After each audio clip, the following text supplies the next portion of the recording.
Welcome to Connect MKE. I'm your host, Kristen Bry.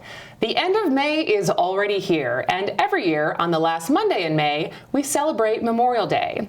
While for some, this is the day that marks the official start of summer, Memorial Day serves, most importantly, as a time to honor those who died while fighting in the U.S. Armed Forces.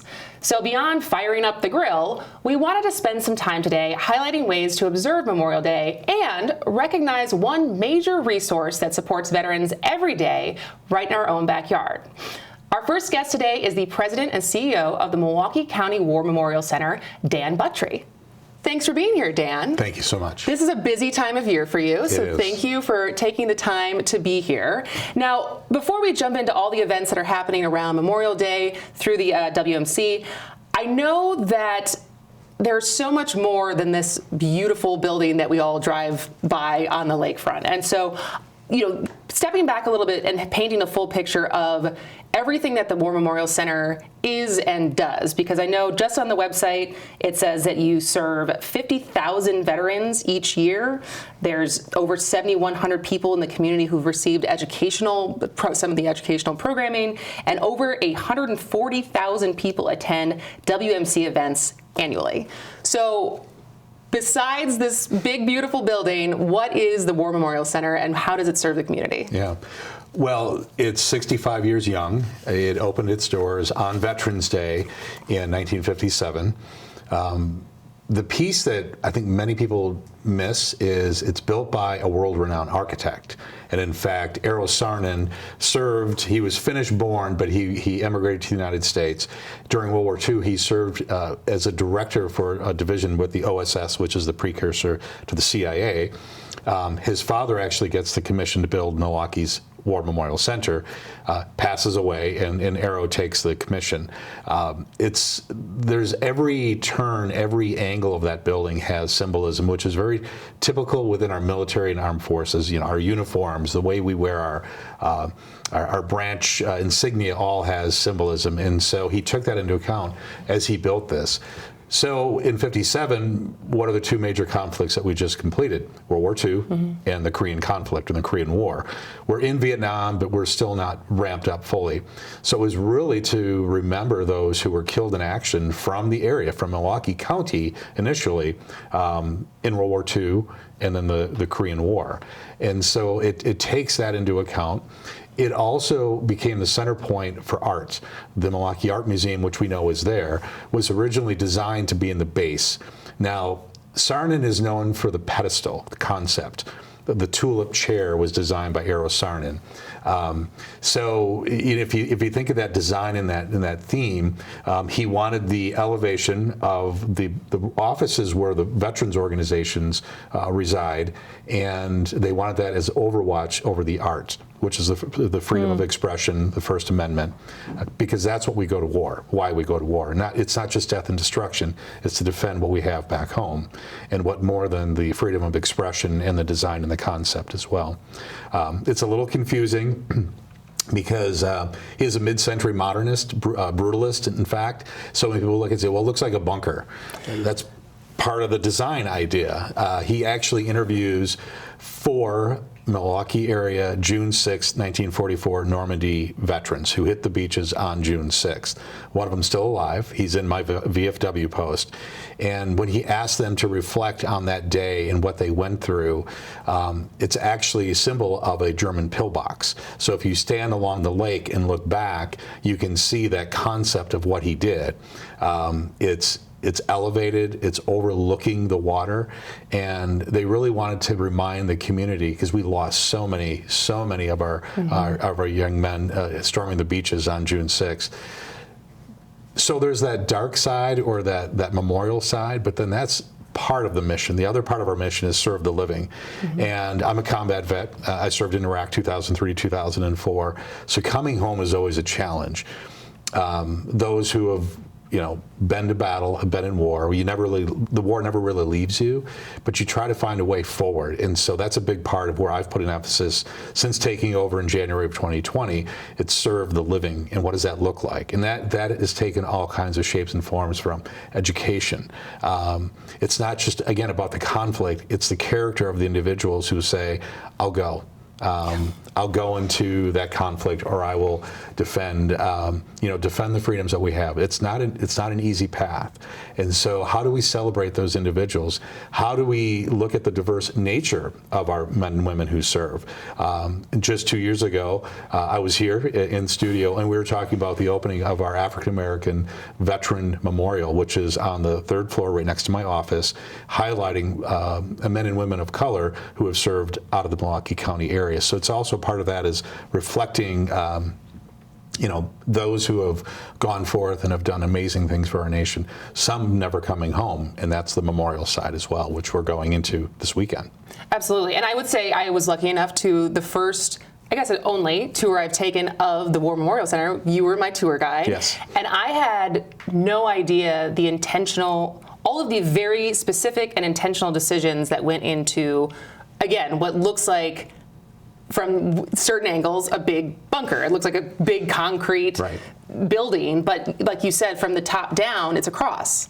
Yeah, and specifically how far it is away from the water was how many meters or feet the soldiers had to go during Normandy. And I think I highly recommend anyone who has not done the tour to absolutely do the tour, because seeing all of the details that were part of creating this gem that sometimes maybe gets taken for granted, but is so beautiful, and not only all of the different aspects of the building, but also then the program and the events that you do to, like you said, serve the living. And there are offices in the buildings I mentioned, which when they first opened, there weren't many offices for these veteran organizations. So we have Paralyzed Veterans of America, Wisconsin. Their offices for the Midwest are in our building. USO, Wisconsin.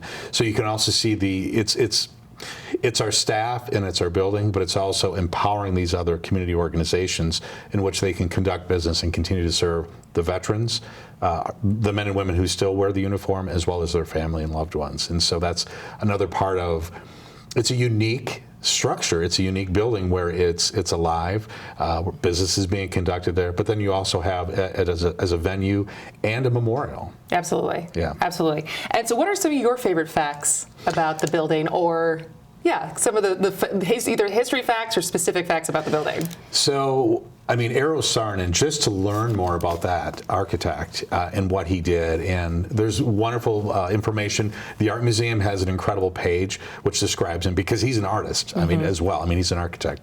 The Calatrava, which is built right next to the War Memorial, there's symbolism that Calatrava took from Saarinen's design of the TWA terminal at the JFK Airport in New York. So what you see is that community of artists and artistry. This is also part of the healing and moving forward. It's art in therapy. It's photography. It's painting. And so that's another piece of what we're working on with the VA and a lot of mental health teams, is we're bringing those veterans back to the War Memorial, where they can conduct, again, art therapy to help them move forward and also take in the angles. So that history of Eero Saarinen and the impact that he's had on the world, with his style and design is a big part.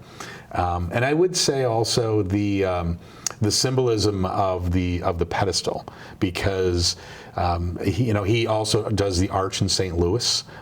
He's the designer of that, the Gateway Arch, and so when you realize the complexity of what he did, but also the utility, I love it. Yeah. And then when folks come out, where we have done activities and events where you participated, it's the best view in the city. Yeah. You have Lake Michigan, you have the beautiful Calatrava right there, you have the downtown city skyline, and you can just take in kind of the beauty of the region, all while still reflecting on the sorrow and the loss of what it really is memorializing. Yeah, absolutely. Yeah. So as we're approaching Memorial Day, this is the 3rd annual Field of Flags. Yes. And when this airs, the actual will be already in the middle of the event, but it's going to be on display until Tuesday the 31st, correct? That's correct. And so for people who are not familiar, what is the Field of Flags?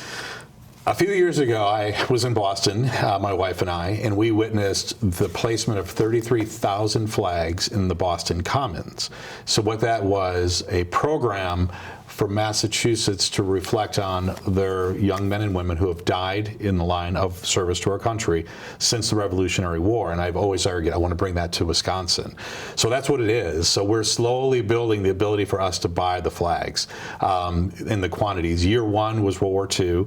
We focused on 3,500 flags that were placed by families and loved ones of those who died during World War II. Last year we did 7,500.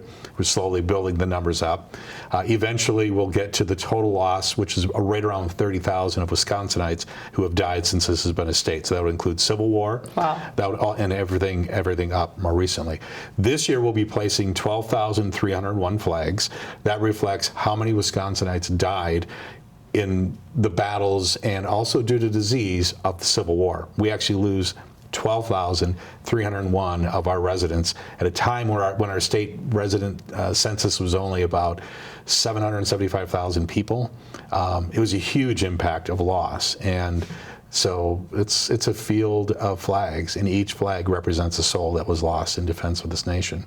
Now, beyond for anyone in the public seeing the field of flags, yes, what are some other meaningful ways in and around southeastern Wisconsin that people could memorialize Memorial Day? Sure. On Memorial Day itself, which is Monday, there are a number of cemeteries in the area, to include Woods Cemetery, which is at the Milwaukee VA Medical Center, and you'll find various ceremonies happening. In fact, I'll be at the Cavalry Cemetery right next to Woods, and we'll be presenting, talking about the loss of our brothers and our sisters over the years, and then they can come back in. But there's a lot of ceremonies that happen, mostly at cemeteries, which again, that's what Memorial Day is. Yeah. It's memorializing our loss. As a veteran, people will say, well, thank you for your service on Memorial Day. And I'm like, well, I appreciate that, but that's Veterans Day. Memorial Day is to remember the loss. Yeah. And I think sometimes that's lost as we get further and further away from the big wars, from the larger wars that had a greater impact. If you could briefly just talk about, for the public, what kind of educational programs you provide for more of us just to be more informed and aware of what it is and what it is to be a veteran, and what it is to serve. Well, cultural understanding of military service is difficult. It's difficult for those of us who are in the military because each of the branches are very different. So what we do is we work on a number of educational programs. In fact, when COVID hit, we realized a lot of the school groups were canceling. They weren't doing their field trips. So we digitized, and we really took advantage of the slowdown from that perspective. We've developed, and we worked with a number of experts to develop lesson plans that are downloadable. They're for different age groups, and they're telling the stories. Our largest lesson plan download, it's the Los Angeles School District, and it's Latinos in Service. And so just as an example, wow. So we're not just impacting Milwaukee County, we're impacting the nation. We have 53 of these lesson plans. 6 more are in development for this year to be tied to Medal of Honor. Medal of Honor year is our highlight this year. This marks the 160th anniversary of Wisconsin's first recipient of the Medal of Honor, and so we're also telling that story of that level of heroism. We do go into school groups. We do a Service Experience Day, which we'll do again in the fall, and that is veterans. We had about 40 veterans on a Thursday and a Friday a couple weeks ago, interacting with over 500 school groups coming in. So they have the personal face-to-face interaction with the veteran, but also the digital side, so they can take it. The lesson plans are available at no cost. We offer that to public, private, homeschoolers. They just have to go to warmemorialcenter.org/education. It's on the tab, and I think they'll be blown away with the content and the lessons learned. And again, it's not just about the conflict or the war, it's the character of the individuals behind it from all segments of our community. Absolutely. Well, I'm so grateful for everything that you do and everything the War Memorial Center does. I will be spending plenty of time there this summer because you have a beer garden that opens Memorial Day weekend. Yes, we do. Like you said, right on the lakefront, and so it's hard to get a better view. But thank you so much for taking time out of your very busy schedule to come here today. Dan Buttery serves as the president and CEO of the Milwaukee County War Memorial Center. For more information on any of the events or programming we talked about today, you can visit warmemorialcenter.org or call 414-273-5533. Next up on Connect MKE, no one will be crowned king and queen, but Social X Milwaukee's Homecoming Week is around the corner, and we'll be talking to 2 of the group's co-founders to hear what's in store.